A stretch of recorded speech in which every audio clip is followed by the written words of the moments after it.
Hello and welcome to everyone present here. Children, you already know that we have begun the chapter Nationalism in India and we have picked up the story of Indian freedom struggle since 1920. Children, you know that since 1920, the direction and the overall scenario of Indian freedom struggle got totally changed. It got a new direction and a new methodology due to arrival of the Mahatma Gandhi. Mahatma Gandhi adopted a new method of mass agitation that is known as Satyagrah, which was totally based on non-violence and truth. So Mahatma Gandhi and the Congress Party started to organize the freedom struggle in a new manner, incorporating new social groups and spreading in the different parts of country India. But Mahatma Gandhi had already got success in organizing the three Satyagraha movements at three different places. First in at Champaran in Bihar in 1917 against the oppressive indigo plantation system, and second in the favor of farmers of Khera district against relaxation of the revenue, and third one in the favor of the workers of the cotton milk at Ahmedabad, uh, regarding their poor working condition and low wages. And after getting success in all these satyagrah, Gandhiji got some courage and got emboldened, and he thought to plan a nationwide satyagrah against the proposed Rowlatt Act. So now it is time to know what is the Rowlatt Satyagrah and what was going to happen to the Indian by this act, and what was the uh, planning of Mahatma Gandhi to organize the nationwide Satyagrah against this Rowlatt. Since Mahatma Gandhi had taken the charge of organizing Indian freedom movement in India, and now Indian we are going to participate in the Satyagrah and type of movements based of truth and non-violence under the leadership of Mahatma Gandhi. And the movement was spreading in different corners of India. So the British Imperial Legislative Council passed a act known as the Rowlatt Act in a hurry to curb the rising movements in India at large scale. And this act had given enormous power to the British government to make imprisonment of any political leader or person in India for long 2 years in one stretch. And the main intention behind this Rowlatt Act was that destroy the movements and to suppress the leaders and political activities to organize any kind of movements in India. Because this act had not given any room to the person or the leader or the activist who was going to imprisoned by the British government to look for a release from the jail by appointing a lawyer and putting its arguments before the judge. और इस कानून को काला कानून कहा जाता है क्योंकि इस कानून के तहत अगर किसी व्यक्ति को 2 साल के लिए सज़ा हो जाती है तो फिर 2 साल से पहले उसे जेल से छूटने की कोई संभावना नहीं है, न वह कोई वकील रख सकता है, न वकील के माध्यम से वो अपनी गिरफ्तारी से मतलब अनजस्टिफाइड गिरफ्तारी को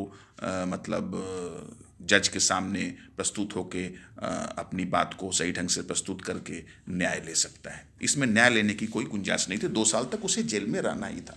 so this Rowlatt Act get enormous power in the hands of British government because he may keep anybody, any political leader, imprisonment for long 2 years in a one stretch.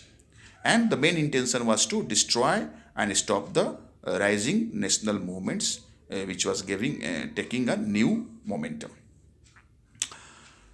It is also known as the Black Law because it was against the basic human rights.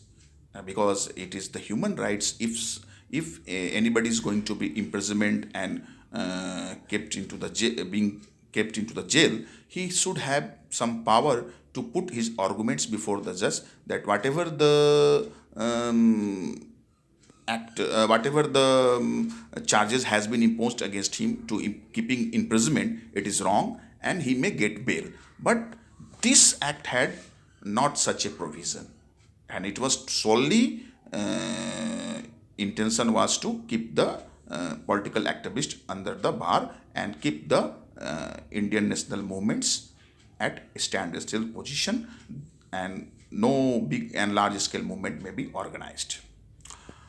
It is also known as the black law, इसे काला कानून के नाम से भी जाना जाता है। और इस कानून के बारे में एक स्लोगन है कि नो वकील, नो अपील, नो दलील। मतलब इस कानून के तहत अगर किसी व्यक्ति की गिरफ्तारी होती है तो न वो कोई वकील रख सकता है, न कोर्ट में उस वकील के माध्यम से कोई दलील पेश कर सकता है, और न उसकी गिरफ्तारी से मतलब वो बच सकता है। तो अब इसी कानून के अगेंस्ट में महात्मा गांधी ने रॉलेट सत्याग्रह शुरू किया। तो ये रॉलेट सत्याग्रह जो है वो किस तरह से भारत में फैला और किस तरह से वो किस स्टेज में गया, वो हम देखते हैं।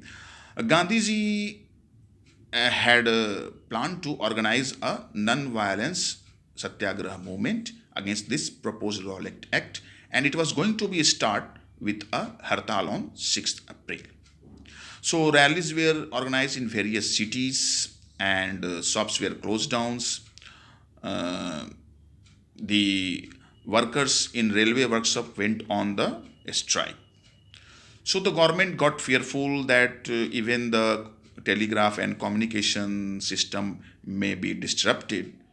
The British administration decided to curb and clamp down on the satyagrahis.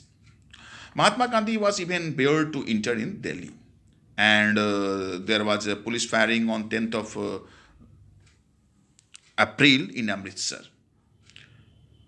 So all these happenings led to the occurrence of Jallianwala Bagh massacre. Jallianwala Bagh massacre की घटना हुई थी इसी रॉलेट एक्ट सत्याग्रह के दौरान।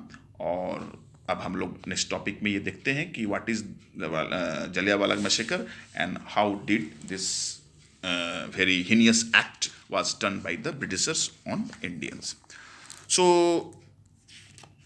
on 13 April, Jallianwala Bagh is a place in Amritsar, and it was a big ground having a very enclosed entrance, and people had gathered on 13th April 1919 in Jallianwala Bagh to protest against these types of oppressive rules of the act of the British government, and also they had gathered to participate in the Baisakhi fair. There was imposition of martial law, the army rule was there, and General Dyer was in the charge of the martial law in the city. So Jallianwala Bagh situated outside the city Amritsar, and people had no awareness that there is martial law. But General Dyer heard about this meeting and reached there with the British troops, and he closed down all the entrance and orders the troops to fire on these people indiscriminately. The firing lasted for 10 minutes, and thousands of people were killed, and many included women and children. This is known as the Jallianwala Bagh massacre. Later on, the British government started trial against this act of General Dyer, and he declared that he had done this work to create produce a moral effect, to create in the minds of satyagrahis a feeling of terror. Then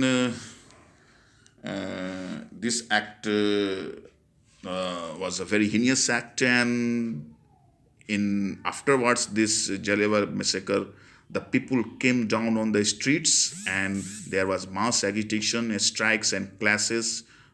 There was attacks on the government building, and the government also responded very brutally, and the government started to humiliate and terrorize the people. The satyagrahis were forced to rub their nose on the grounds and crawl on the streets.